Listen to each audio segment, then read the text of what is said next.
Good morning one and all. तो आज अपना थर्ड डे है। वी स्टार्टेड विद पांडुर चिकित्सा सूत्र, उसके बाद हम किए कमक्षवास के लक्षण, और आज हम करेंगे छर्दी रोग चिकित्सा सूत्र।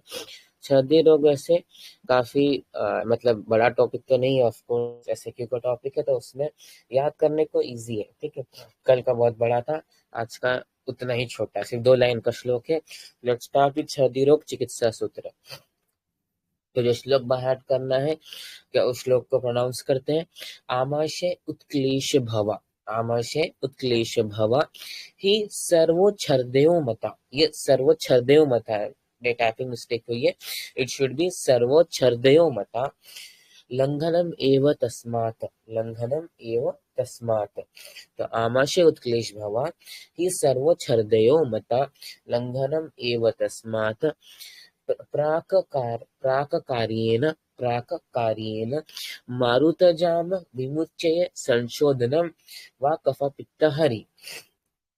भले ये मीनिंग इजी टू अंडरस्टैंड है, लेकिन हम फिर भी मीनिंग रीड करेंगे कि सभी प्रकार के वमन रोग आमाशय में उत्क्लेश होने से ही होते हैं। उसको लिखा था लास्ट में सर्व छर्देव मता, तो सब प्रकार के वमन रोग, ये वाला सर्व छर्देव मता जो टाइपिंग मिस्टेक हुआ, सभी प्रकार के वमन रोग आमाशय में उत्क्लेश होने से ही होते हैं। तो इसके लिए सबसे पहले छर्दी वमन रोग में लंघन ही कराना चाहिए। लंघनम एवं तस्मात्, सबसे लंघन ही कराना चाहिए, अथवा कफ पित्त नाशक संशोधन वमन विरेचन करना चाहिए। लेकिन किंतु वातजन्य छर्दी रोग में लंघन तथा वमन विरेचन नहीं कराना चाहिए। तो ये चिकित्सा सूत्र है क्या, आमाशय उत्क्लेश भवा हि सर्वो छर्देव मता, लंघनम एव तस्मात् प्राक कार्येण उन्मारुतजाम विमुच्य संशोधनम व कफपित्तहरि। हम लोग इसको 5 टाइम्स बोलते हैं। आमाशय उत्क्लेश भवा हि सर्वो छर्दयो मता, लंघनम एव तस्मात् प्राक कार्येण मारुतजाम विमुच्य संशोधनम कफपित्तहरि। आमाशय उत्क्लेश भवा हि सर्वो छर्दयो मता, लंघनम एव तस्मात् प्राक कार्येण मारुतजाम विमुच्य संशोधनम व कफपित्तहरि। आमाशय उत्क्लेश भवा हि सर्व छर्दयो मता, लंघनम एव तस्मात् प्राक कार्येण मारुतजाम विमुच्य संशोधनम व कफपित्तहरि। अभी यहाँ पे क्या लिखा है कि वमन रोग में लंघन और वमन विरेचन करना है, लेकिन वातजन्य छर्दी रोग में नहीं करना है। तो बोलते ना, एक ऐसा क्वेश्चन आ जाता है कि ये श्लोक देता है और इसमें उसको बोलते हैं इसको एक्सप्लेन करो। मतलब ये छर्दी चिकित्सा सूत्र दे देते हैं वो लोग और बोलते हैं कि उसको एक्सप्लेन करो कि वात में क्यों नहीं करना है। तो उसका लॉजिक है, वातजन्य वमन रोग में, I am just reading out the logic and then I will try to explain. वातजन्य वमन रोग में लंघन और वमन विरेचन का प्रयोग नहीं कराया जाता। उसका कारण ये है कि इन प्रयोगों से वायु की वृद्धि अधिक रूप में हो जाती है। तो सोचे ना, लंघन करेंगे तो उससे वात बढ़ेगा, वमन विरेचन कुछ भी करेंगे तो उससे क्या हो जाएगा, कोष्ठ खाली हो जाएगा, कोष्ठ में अवकाश बनेगा, तो अवकाश एम्प्टी स्पेस, वात बढ़ेगा। लंघन का प्रयोग अन्य छर्दी रोगों में तभी कराया जाता है जब रोगी दुर्बल हो या दोष अल्प मात्रा में कुपित हो। अभी यहाँ पर ये लाइन इंपॉर्टेंट है कि लंघन कब करते हैं, जब रोगी दुर्बल हो या दोष अति अल्प मात्रा में कुपित हो। लंघन कब करेंगे, लंघन अपना फर्स्ट स्टेप होता है कि जब दोष अल्प मात्रा में हो या रोगी दुर्बल हो। यदि रोगी बलवान हो और दोष अधिक रूप में कुपित हो तो संशोधन का प्रयोग कराया जाता है। तो यहाँ पर उन्होंने दो प्रॉपर अंडरस्टैंडिंग अपने को होनी चाहिए कि लंघन कब होगा, जब रोगी या तो दुर्बल हो या दोष अल्प मात्रा में हो, और अगर रोगी बलवान है और दोष अधिक रूप में कुपित है तो संशोधन ही कराना चाहिए। अर्थात कफ की प्रधानता, संशोधन में कफ की प्रधानता, वमन और पित्त विरेचन।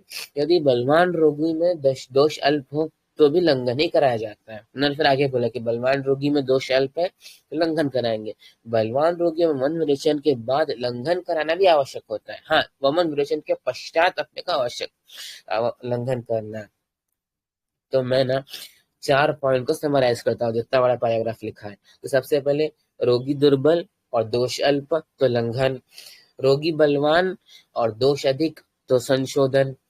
फिर रोगी बलवान लेकिन दोष अल्प तो भी लंघन, और रोगी बलवान दोष अधिक तो संशोधन, लेकिन संशोधन के बाद लंघन कराना है। यहाँ पे लास्ट में उन्होंने आचार्य वाग्भट का श्लोक भी दिया है।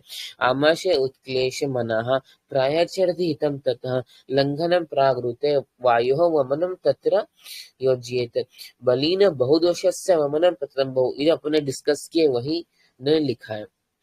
अभी आगे, अभी ये वातजन्य छर्दी, we are just going through the shloka of vata pitta cough सन्निपातज and द्विष्ट अर्थ, जो कि 5 प्रकार है। We will just no need to by heart this श्लोकास, क्योंकि ये श्लोक बाय हार्ट करने की कोई जरूरत नहीं है, क्योंकि ये ऐसे क्यों रहेगा। तो इसके में 1 श्लोक इज मोर देन इनफ।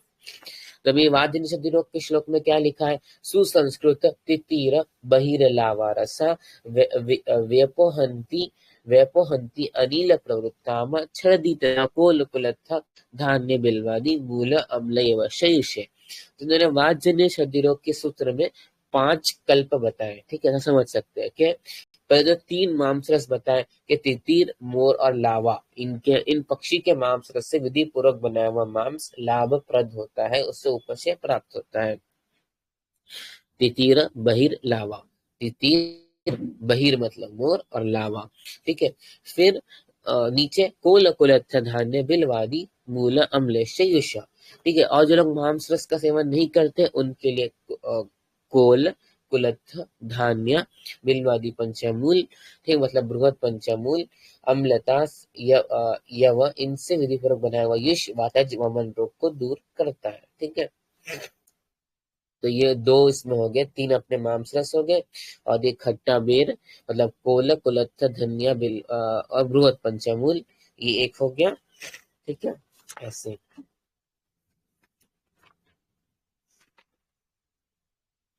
ठीक है, जो बेसिकली इन्होंने विमर्श में ऐसा बोला है कि बृहद पंचमूल से सिद्ध युष अलग बना सकते हैं, और कोल कुलत्थ धान्य और खट्टा अनार इनसे अलग बनाएंगे, ऐसा। तो वो 5 उन्होंने बोले कि 5 इसमें है कि तितीर, मोर, लावा, तितीर, भैया और लावा, वो 3 हो गए। बृहद पंचमूल 1 हो गया, और कोल कुलत्थ धनिया 1 हो गया। ठीक है, तो बस याद रखना है सुसंस्कृत तितिर बहिर्लावा और कोल कुलत्थ धान्य। फिर अगला है पित्त सर्दी का चिकित्सा सूत्र। तो इसमें क्या है? पित्तात्मिकायम अनुलोमनार्थ द्राक्ष विदारी इक्षुरस त्रिवृत्त सात। अभी यहाँ पे आपको समझ में आ गया, पित्त में क्या करना है? अनुलोमन करने के लिए विरेचन करने के लिए अनुलोमन क्या था अपना। ठीक है, तो अनुलोमन के लिए द्राक्षा मतलब अपना मुनक्का, विदारी, इक्षुरस गन्ने का रस, त्रिवृत्त निशोत्तर इनको दे सकते हैं। कफशयस्थम तुवति माता वृद्धि पित्तम हरेत स्वादु भी ऊर्ध्वम एव। और लेकिन अगर पित्त सर्दी है उसमें लेकिन कफ में आमाशय लग रहा है तो उसमें वमन करा सकते हैं। पित्तज वमन रोग में दोषों का अनुलोमन करने के लिए मुनक्का, विदारी, कंद या इक्षुक रस के साथ श्वेत निशोथ त्रिवृत्त मतलब श्वेत निशोथ के चूर्ण को खिलाना चाहिए। यदि अधिक मात्रा में बढ़ा हुआ हो, पित्त आमाशय में संचित हो गया हो, तो मधुर द्रव्यों के साथ वमन का प्रयोग करना चाहिए। अभी एक कफ का चिकित्सा सूत्र है। कफात्मिकायाम वमनम प्रशस्तम सपिप्ली सर्षप निम्बतो यह पिंडित कह सेंधव संप्रयुक्तम भयाम कफ आमाशय शोधनार्थम। तो ये चिकित्सा सूत्र कफत सर्दी रोग का है। कफात्मिकायाम वमनम प्रशस्तम सपिप्ली सर्षप निम्बतो यह पिंडित कह सेंधव संप्रयुक्तेव वम्या कफ आमाशय शोधनार्थम। तो जो कफज वमन रोग है उसमें कफ के स्थानों पर ऑफकोर्स वमन करना है, तो उसके लिए क्या देना है? पिपली, सरसप सरसों, नींबतोय मतलब नीम का क्वाथ। तो इनको अपने विचार से अलग अलग दोषों को कहा गया, सॉरी नीम का क्वाथ, मदन फल का चूर्ण, उसको मदन का फल का चूर्ण और थोड़ा सेंधव नमक मिलाकर वमन कराना उत्तम होता है। पिंडी कितने हैं? सेंधव संप्रयुक्त ऑफकोर्स सेंधव डालना है, मदन फल डालना है, पिपली सरसम नींबू। 5 चीजें हैं और वमन में ही 5 चीजों का यूज होता है, पिपली, सरशब्द, निम्ब, तोय और मदनफल और सेंधव। ठीक है, तो एक बार अपन रिकॉल करेंगे तो वात में क्या था, लावा, तितिर, मोर, इन तीनों का मांसरस, बृहत पंचमूल और अपना कोल, कुलत्था और धनिया। फिर पित्त में अनुलोमन के लिए था द्राक्षा, विदादी, इक्षुरस, वो सब। और अगर कफ है तो वमन। फिर कफ में क्या था, कफ में 5 चीजें हैं फॉर वमन, उसमें से मदनफल और सेंधव तो ऑफकोर्स रहेंगे, मदनफल रहेगा, सेंधव। और 3 क्या बोले उन्होंने, पिपली, नींब और सरसप, इनका क्वाथ। फिर अभी ये है सन्निपात छर्दी रोग का चिकित्सा सूत्र। वैश्याम पृथक्त्वेन मया क्रिया उक्ताम तामसन्निपाते अपि समस्य बुद्ध दोष ऋतु रोग अग्निबल मुलानि अवेक्ष्य प्रयोज्य शास्त्र विद प्रमत। कि आयुर्वेद शास्त्र ने सावधान चिकित्सक को चाहिए कि सन्निपात गमन रोग में दोष ऋतु रोग और अग्निबल का विचार कर अपने बुद्धि से अलग अलग दोषों की जिन जिन चिकित्साओं का उल्लेख किया गया है उनका मिलाकर प्रयोग करें। इन वन वर्ड, दोष ऋतु रोग और अग्निबल, दोष ऋतु रोग अग्निबल, इनकी परीक्षा करें और अपने हिसाब से चिकित्सा करें। फिर ये लास्ट है दृष्टार्थ छर्दी रोग की चिकित्सा। ठीक है, तो अभी इसमें ये तो मैंने बस लास्ट के 2 लाइन लिए हैं। गंध रसम स्पर्शम तथा अपि शब्दम रूपम च यद्यत प्रियम अपिसु सात्मयम। ठीक है, असात्मयम तदेव दद्यात् प्रशम्य तस्य तज्जो ही रोग सुख एव जेतुम। बेसिकली इस लाइन में इतना बोला है कि जो प्रिय गंध रस स्पर्श है उससे अगर वो असात्म है लेकिन प्रिय है तो भी उससे चिकित्सा हो जाती है। अपन इससे पहले वाली लाइन पैराग्राफ में आपको पढ़ता हूँ बुक में से। मन के दूषित होने पर जो वमन रोग उत्पन्न होता है उसमें रोगी के मन के अनुकूल वचन, आश्वासन और मन को प्रसन्न रखना चाहिए। संसार में प्रसिद्ध श्रुति या कथाओं को सब सुनना है, तो जो भी उसके मन के अनुकूल है वो सब उसका सेवन करना है। तात्पर्य ये है कि आहार विहार ऐसे होने चाहिए जो मन के अनुकूल हो, इससे वमन रोग शीघ्र शांत हो जाता है। और यहाँ पे सबसे बड़ी लाइन यही है कि लास्ट वाला, यदि गंध रस आदि असात्म्य हो लेकिन प्रिय हो तो उसको उसका प्रयोग करने से कोई हानि नहीं होगी। तो दृष्टांत में जो पेशेंट को पसंद है वैसी चीज, गंध, रस, स्पर्श, शब्द, रूप, 5 सेंस ऑर्गन्स को जो चीजें पसंद है, मन के अनुकूल है, उससे ही वमन रोग की शांति के लिए दे। ये इसकी चिकित्सा है। ठीक है, तो फली आपको आज का समझ गया होगा। तो आज बेसिकली छोटा सा टॉपिक था, तो बस चिकित्सा सूत्र वही है जो पहले किया था। लंघनम एव तस्मात् का क्या श्लोक था वो, आमाशय उत्क्लेश भवा ही सर्व छर्दयो मता लंघनम एव तस्मात् कार्येन मारुतजाम कार्येन मारुतजाम कार्येन मारुतजाम विमुच्य संशोधनम कफ पित्त हरि। ठीक है, ये वाला श्लोक था।